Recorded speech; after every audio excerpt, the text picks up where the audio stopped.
सचिन भी हमारे सहयोगी इस वक्त जुड़े हुए हैं, दादर इलाके से वो जुड़े हुए हैं। तो सचिन, आप ये बताएं कि इश्यूज लोगों के मन में क्या रहे, वो क्या सोचकर वोट डालने के लिए अपने घर से निकल रहे हैं?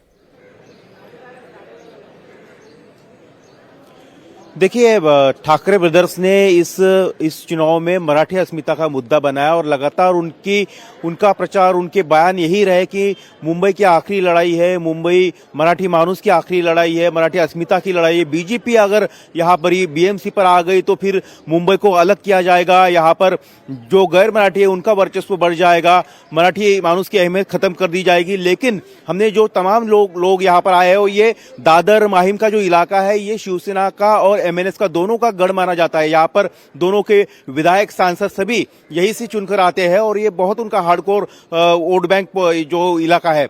लेकिन लोगों का ये कहना है, खासतौर पर जो अपर क्लास या मिडिल क्लास जो है, उनका कहना है कि ये सब राजनीतिक बयान है।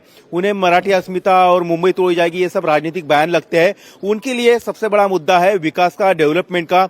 और ताजुब है कि लोग ये कह रहे हैं कि अगर एक ही पार्टी की सरकार तीनों जगह रहेगी, यानी कि केंद्र में भी, राज्य में भी और मुंबई में भी, तो तेजी से विकास के प्रोजेक्ट जो है वो आगे बढ़ेंगे। क्योंकि हमने पिछले 2.5 साल में देखा, जब उद्धव ठाकरे मुख्यमंत्री थे तब किस तरह से रोड़ा अटकाया जा रहा था प्रोजेक्ट को लेकर, तो ये लोगों ने देखा है। तो लोग चाहते हैं कि उनके लिए सड़क, पानी, बिजली, ट्रैफिक, प्रदूषण, ये तमाम जो समस्या है उनके लिए अहमियत है। और उसी को देखते हुए देखिए, अगर इन मुद्दों पर चुनाव होता है तो फिर ये कह सकते हैं कि वो जो ट्रेंड है, क्या वो ट्रेंड जो नेताओं के लिए बोलने का ट्रेंड अलग है और करने का ट्रेंड अलग है, तो वो ट्रेंड क्या यहां से कुछ बदलता है, वो हमें देखना होगा। आप बने रहे हमारे साथ। सचिन, हमारे सहयोगी दिनेश मौर्य भी जूही इलाके में पहुंचे, उन्होंने भी वहां पर लोगों से बात करने की कोशिश की, उनका मन टटोलने की कोशिश की कि उनके लिए ये चुनाव क्या अहमियत रखता है। बीएमसी चुनाव में प्रधानमंत्री मोदी के काम पर वोट डालने के बाद भी लोग कह रहे हैं। ये आपको हैरान कर सकता है, क्योंकि ये कोई नेशनल इलेक्शंस तो है नहीं, ये जनरल इलेक्शंस नहीं है, ये बीएमसी का इलेक्शन है। लेकिन जब वो लोग ये कहते हैं कि ट्रिपल इंजन की सरकार उन्हें चाहिए, विकास भी ट्रिपल स्पीड से चाहिए, तो इसका मतलब क्या होता है? आप देखें हमारे सहयोगी दिनेश मौर्य की एक रिपोर्ट। मुंबई का विकास करेंगे, मुंबई की डेवलपमेंट करेंगे। जो आज इंफ्रास्ट्रक्चर की रिक्वायरमेंट है, आज ट्रैफिक की इतनी हालत ख़राब रहती है, कोस्टल रोड बनने से ही ट्रैफिक का ये सुधार हो सकता है। क्या इस हमेशा से जो 25 साल से जो सत्ता चली आ रही है वो बनी रहेगी या इस बार बदलाव होगा? नहीं, बनी रहने का सवाल ही पैदा नहीं होता। सरकार, ये सत्ता तो परिवर्तन से ही मुंबई का विकास संभव है। ये विकास की परिवर्तन की बात कर, आप मुझे बताइए, आप मतदान करके आए हैं। बराबर बोल रहे हैं, परिवर्तन होगा। क्यों आपको लग रहा है? अच्छा काम करेगी बीजेपी, इसके लिए लग रहा है। अच्छा, बीजेपी लग रहा है आपको? लग रहा है। तो यहाँ पे देखिए, केंद्र में उनकी सत्ता है, साफ सफाई बढ़िया होएगा, बीजेपी आएगी, बढ़िया नीट एंड क्लीन रहेगा बॉम्बे।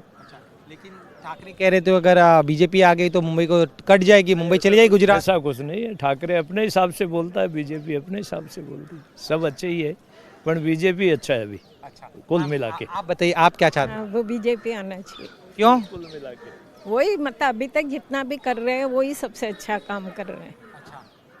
बाकी दल अब ठीक है, सब अपना अपना हिसाब से कर रहे हैं। आप क्या चाहते, चुनकर है तो क्या करें? वही क्लीन हो, अच्छा विकास हो, यही सब है, और क्या जरूरत है। बॉम्बे का विकास होए, और क्या, बॉम्बे का विकास होए, यही चाहते हैं। बढ़िया करेगी बीजेपी, करेगी बीजेपी को ही करना पड़ेगा।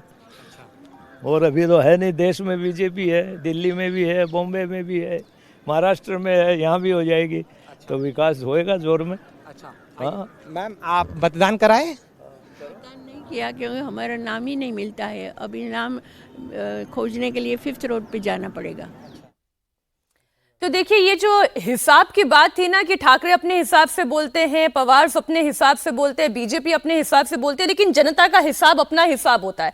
वो पूरा हिसाब देखते हुए फिर चाहे वो ट्रिपल इंजन की सरकार की बात कर रहे हो, या फिर जो एक महिला कह रही थी कि अभी उनका वोटर लिस्ट में उनको नाम ही नहीं मिल रहा है, या फिर उनका हिसाब हो। लेकिन बात यह है कि ये जो गठबंधनों का भी जो हिसाब किताब हुआ, उसने भी लोगों को बड़ा कंफ्यूज किया। अब पवार ब्रदर्स की ही हम बात, चाचा भतीजे की हम बात कर लें, पिंपरी चिंचवाड़ में वो इकट्ठे हो गए, लेकिन यहाँ मुंबई में वो अलग अलग है। देखिए, मीनाक्षी जनता वोटर जो है बहुत समझदार है, उससे समझ में आ जाता है कि जब अस्तित्व की लड़ाई होती है, जब बिल्कुल हाशिए पे आ जाते हैं तो मिल जाते हैं। राज ठाकरे ने क्या क्या बातें नहीं कही उद्धव ठाकरे ने क्या नहीं कहा, और इसी तरीके से अजीत पवार का तो बहुत बड़ा पूरा एक इलेक्शन हुआ था, बारामती का इलेक्शन हुआ था, चाचा भतीजे का, उनकी पत्नी वहां से चुनाव लड़ी थी। तो इस सब का मुझे लगता है बहुत ज्यादा इंपॉर्टेंस नहीं होती।